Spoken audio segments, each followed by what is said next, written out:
All right, we are back live on this Saturday morning, and for me, a crisp Saturday morning up here in Massachusetts. I was able to get out, as you know, anyone who follows me, take Gizmo out for a walk. We're just hitting the elements. It was 30 degrees this morning up here near Foxborough, so it was a little chilly, but got my Code Raider sweatshirt on, I got my winter hat, and we're ready to go. So another episode of the Stronger Together experience kicks off, and I first, as always, want to thank Bulb and Swivel. Our partnership in your support of education makes it possible to hear from the amazing educators that we bring on here today, and your work also helps all of our students each and every day. And for me, one of the things that I wanted to write the book Power of Connections about and Stronger Together is about people. And one of the things that I always gravitate to are people who are authentic, who walk their purpose, and are so authentic in their work, it just oozes out of them. And when I had a chance to start to follow our next guest, I got to see some great work both in and out of the classroom. And I was excited to have an opportunity to sit down and talk with him, and even more excited and proud to bring him into the X Factor and Codebreaker family to share his story. And I want to share that with you today as I bring on Coach Hicks to the episode today. Coach, did you prefer Coach Hicks, Vic, Victor? What's your go-to? I think now, after 20 years, it's become interchangeable. I often refer to myself at the bank and the doctor's office as Coach Hicks, which provides some interesting phone calls. But either is fine. It is awesome and great to be here as well. So either one, Coach. Well, welcome on, and give us your backstory. Coding with Culture, Coach Hicks, Vic Hicks. You were saying, for those of you who haven't had a great opportunity to see your work, start to share. I'm going to throw his Twitter account up here. Make sure to follow him. But give us the backstory. Okay, so I was kind of predestined to go into education. I come from a family of educators. My mom was an educator of over 30 years in both Catholic schools and public schools in Chicago. Both of my aunts, one of my uncles married a teacher. So it was kind of always something that was in my blood, something I knew I wanted to do.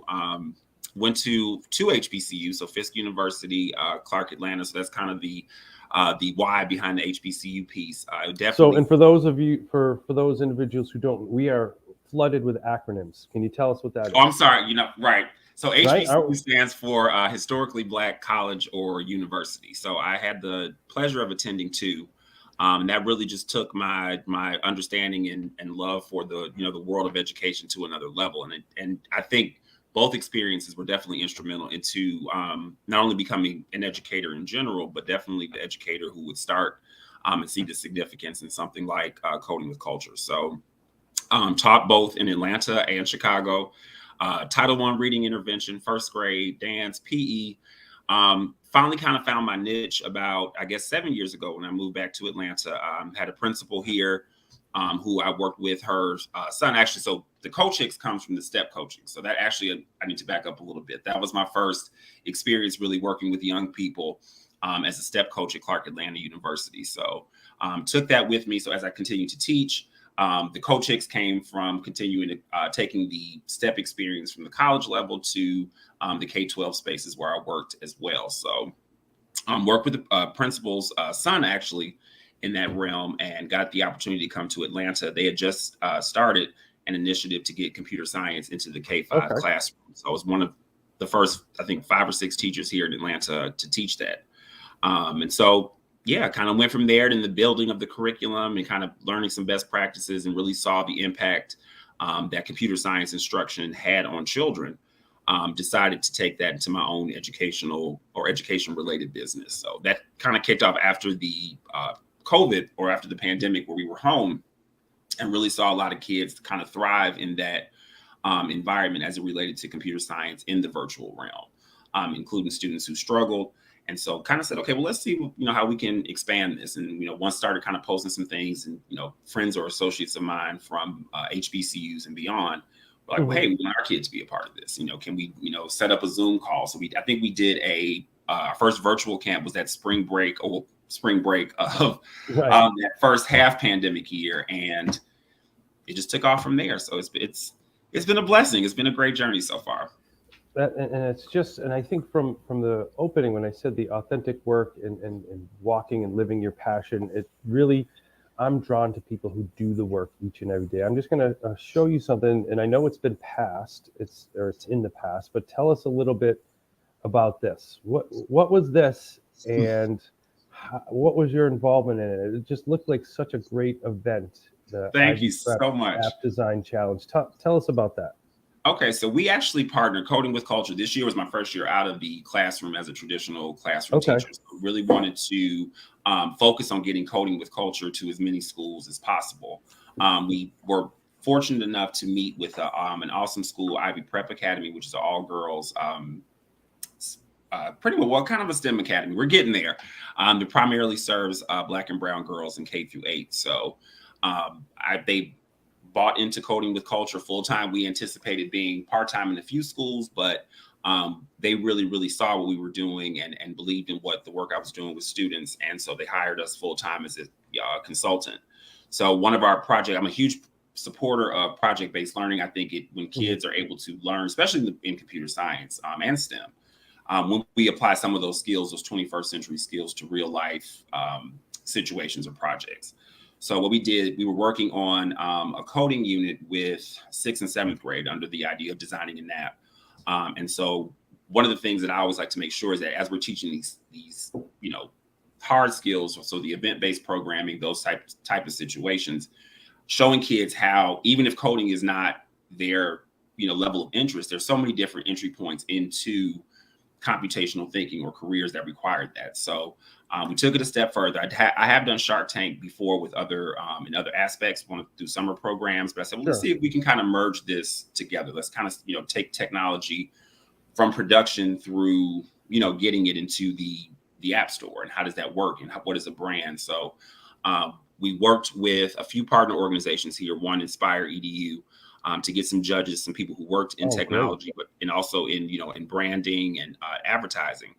And so the girls were asked to create a full business plan. 6th grade, we did it in conjunction with one of our amazing 6th grade science teacher, Michael Jones, at Ivy Prep. So 6th grade did theirs through travel, planning a travel app for Planet that they chose and researched. Wow, that's awesome.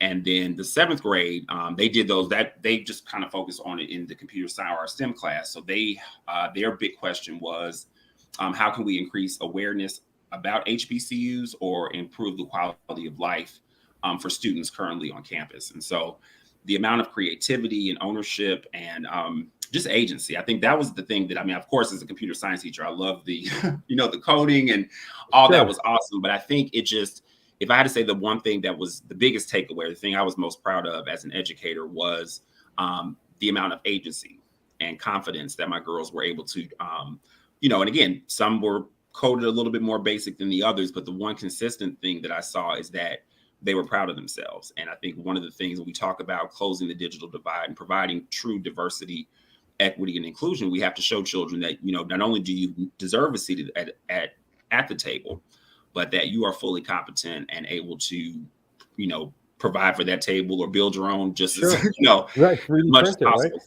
Yeah. So they, my kids make me proud often. I'm tough on them, but I'm glad that you guys saw that as to be as special as a moment as it was, because I think in 21 years as an educator, this has definitely been one of the most positive,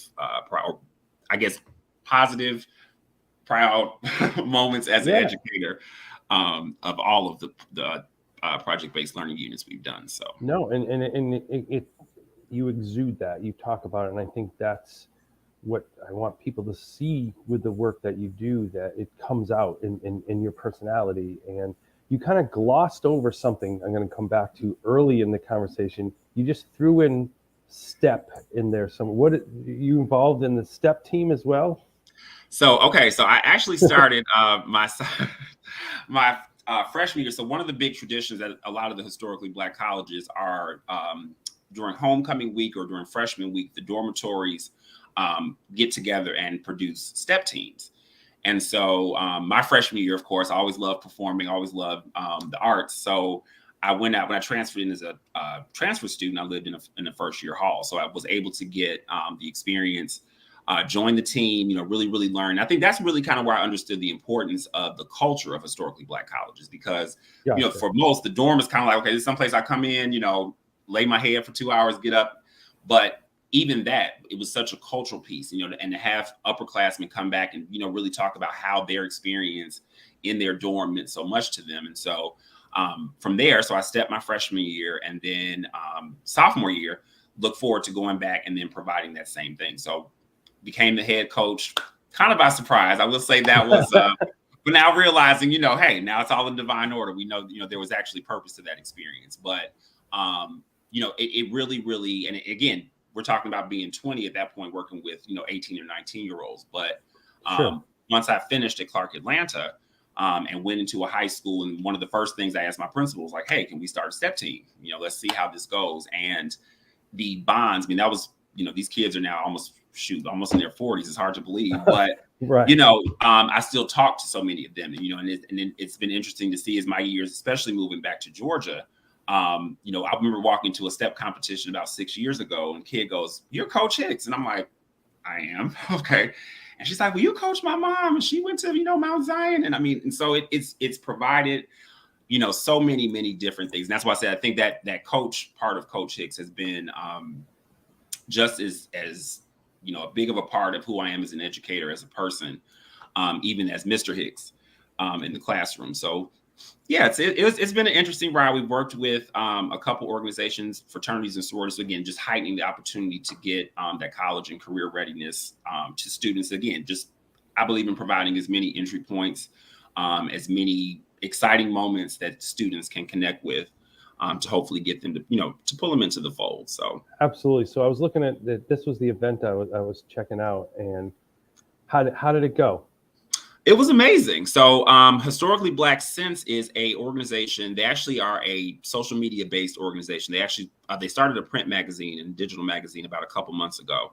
But we really just talked a lot about the significance of historically Black college dance culture. So that being dance teams that work with the bands, the more traditional basketball halftime court dance teams. One of the things I thought was awesome is that they brought in the step culture, because again, although it doesn't exist exclusively at historically Black colleges, it is a very, very big part of our culture, and the Greek system and fraternities and sororities are really amped up to a different level. So it was a great conversation. A lot of it has been because we've seen as HBCUs have kind of blown up, we're really starting to see other cultures take interest. And as a teacher, I believe that educating about diversity, it's important that everyone gets a piece of the puzzle. So it's not just about minority cultures learning about majority culture, but also understanding is as we share those things, and as we, there's also a level of respect and a level of education that needs to precede just kind of jumping in and taking over is not the right word I'm looking for, but just participating. I think when we talk about culture and we want it to go from make sure that we're staying in the appreciation versus the appropriation phase. And that really was kind of what the conversation was about. But it was good to hear from two coaches who have long-standing careers in historically Black colleges in the dance world, but also to get just some of the commentary and some of the conversation that came through the live podcast. So really good experience. Check out Twitter account down below. Follow Since HBCU. Some great things. I was doing a lot of reading.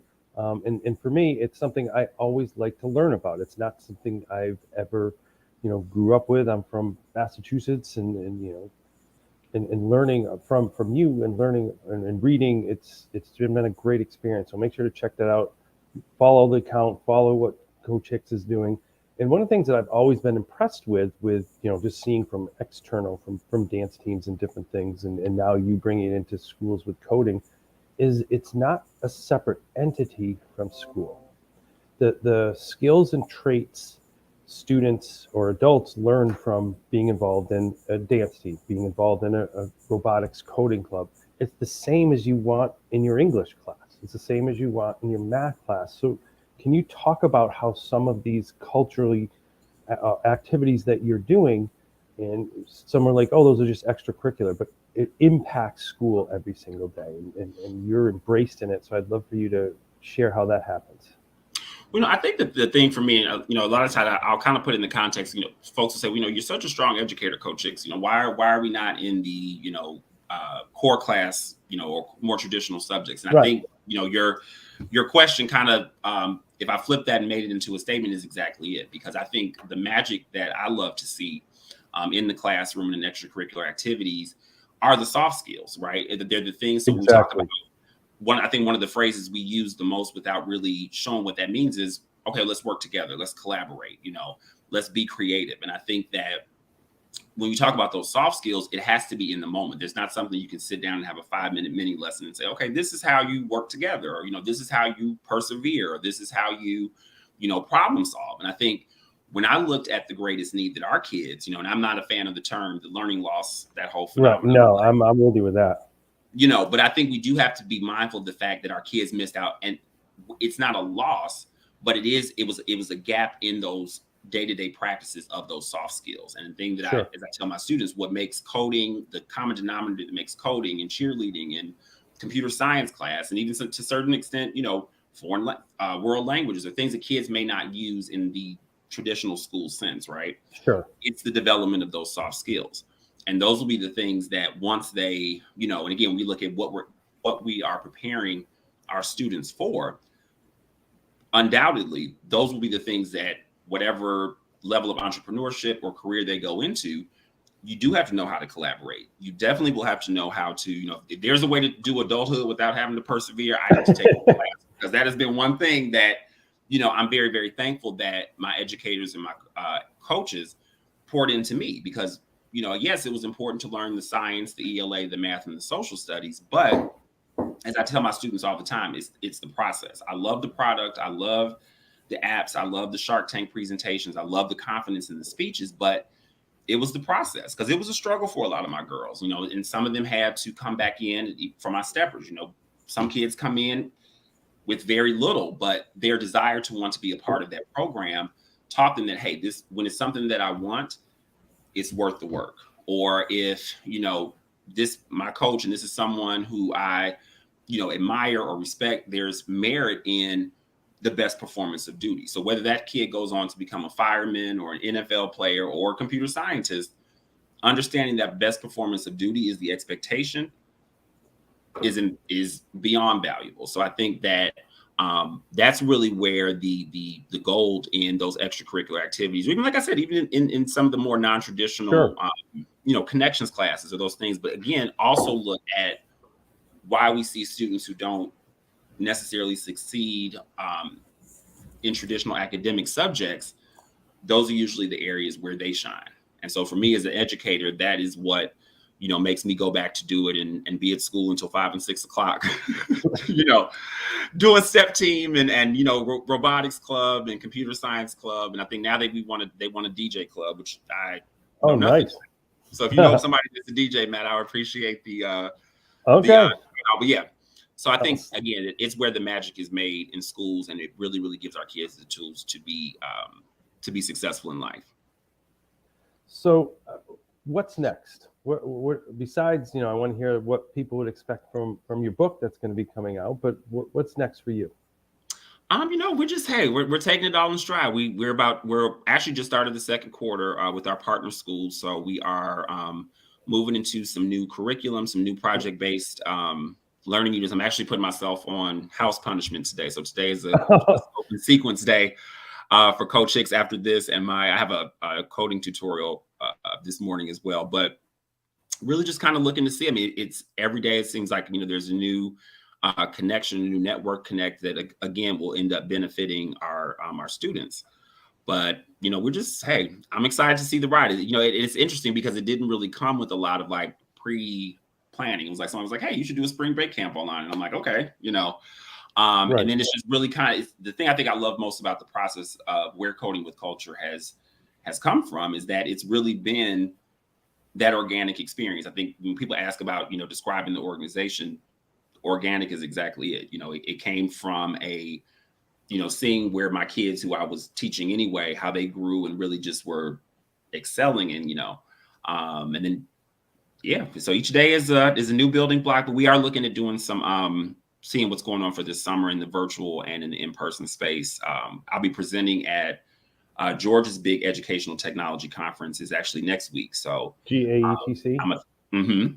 Yes, I'm a thought leader for that. So I'll be presenting a couple things Wednesday through Friday. And then, obviously we have a couple workshops with a few youth organizations here still enrolling. So our one-on-one program is kind of a rolling admission situation. So parents can sign up for the 9-week sessions and then kind of choose the area of computer science, video game design, Minecraft for education. We have a really cool PBL unit where kids design an HBCU in Minecraft and go through a whole kind of process with that. And so, we're just kind of keep on keeping on and, seeing what the world brings to us next. But we're excited about this summer. I think that'll be a good opportunity. Yeah. All right. If you haven't had a chance, I've put up Coach Hicks' Twitter account down below. Now you see the website. Check out Coding with Culture, all the great work that they do, all the great work they can bring to your school and everything that is involved in your world of this embracing an education. So real quick snapshot, what could people expect in the book that you're writing? Well, we're going to be a very transparent journey. One of the things I love about in teaching and in helping other teachers, or one of the things I appreciated when hearing from other teachers is really that sense of, hey, how did this work in your day to day? Because we know, educators are, and again, not going into the, kind of the doom world, but really thinking about, some of the challenges that educators just face, just as educators without some of the extra things you experienced this past year and talking about my journey and really how, inspiring students led into Coding with Culture and seeing the significance behind including students' cultural experiences and their backgrounds and, culturally relevant pedagogy into the classroom experience. And, hey, just how I grew and, some of the mistakes I made and hopefully that will keep others or younger teachers or teachers coming up from having to make some of those same mistakes. But really looking forward to giving an honest and open account of the Coding with Culture and the Coach Hicks journey. So, yeah, and I think that's so important and something Absolutely. I know I am always craving in my partner in the publishing space, Brian. We gravitate to individuals who are really, really authentic and really put it out there. I mean, our last book was Disrupt the Status Quo because we want to do things different. And hearing your story and hearing what you're going to bring to it, we're really excited. So I want to ask one last question because I always end on the same question. What does Stronger Together mean to you?